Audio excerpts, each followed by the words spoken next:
Thanks for joining another episode of JayBuc Game Tech, and I want to talk more about the console wars today.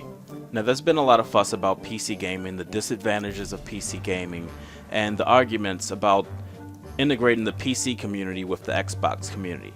So, what I want to do today is give a little bit more history as to why I believe people are being really big hypocrites in the community and basing things off of false information. Now, I know that there are bigger issues. There's free Xbox Lives, there's the issue of that, there's the issue of Xbox exclusives, and now it seems that there's an issue with PC having games to begin with. You know, because everybody claims that PC only has MOBAs and games that they don't want to play. If they want to get another console, or if they want to get these games, they would get a PC, but they don't want to play them. So, let's start off with the history of Xbox.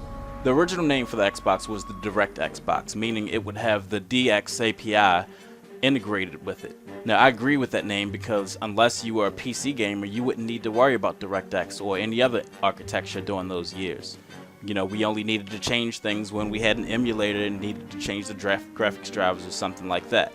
So the original Xbox was an x86 machine with Windows 2000 at its core. A lot of people didn't know that, but Windows 2000 was stripped down and made to use with this Xbox. Now, this made development easy because it was the closest thing to a PC back then, and this enabled companies to port things over from PC to Xbox relatively easy.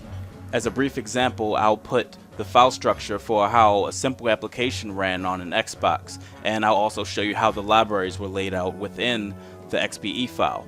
So later on, after the 6th generation goes through, we get to the Xbox 360 era, where we start to see a shift in development styles. Now, Sony partnered to develop the Cell processor and spent over $400 million in the process. Now we need developers who know their way around the infrastructure of reduced instruction chip. At this point, the only popular systems out with reduced instruction chips were Apple machines. And I have a PowerPC G5 sitting in there that I can do nothing with now. Given this history, you can imagine that since now developers need to be found and paid more, the PCs would lose out on games, especially since games for Windows was failing. You know, of course we got Gears of War a year later after it originally released, but that was to add extra features. Among the only complaint that you would see for Gears of War is that it was made for games for Windows, and nobody wanted to deal with that at the time. Alright, so let's talk about games. Currently, the big fuss about Xbox losing exclusives and devaluing the Xbox brand. A few YouTubers lately have gone on after PC gamers with arguments that PC isn't a viable platform and inconvenient to gaming, as I've challenged these people with arguments that they never respond to.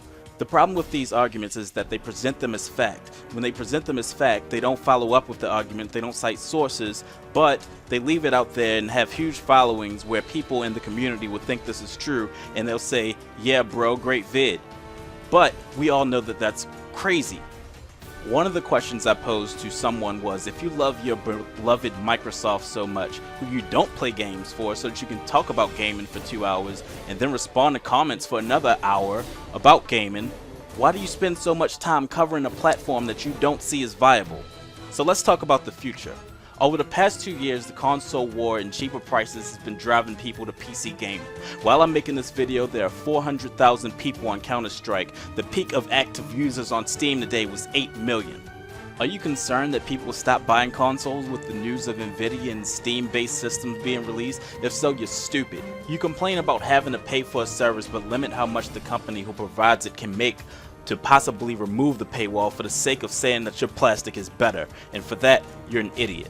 Before I have a brain aneurysm, I will shut this video down. If you like this video, please like, comment, subscribe, and tell me what you think below. Thanks for joining. Take care.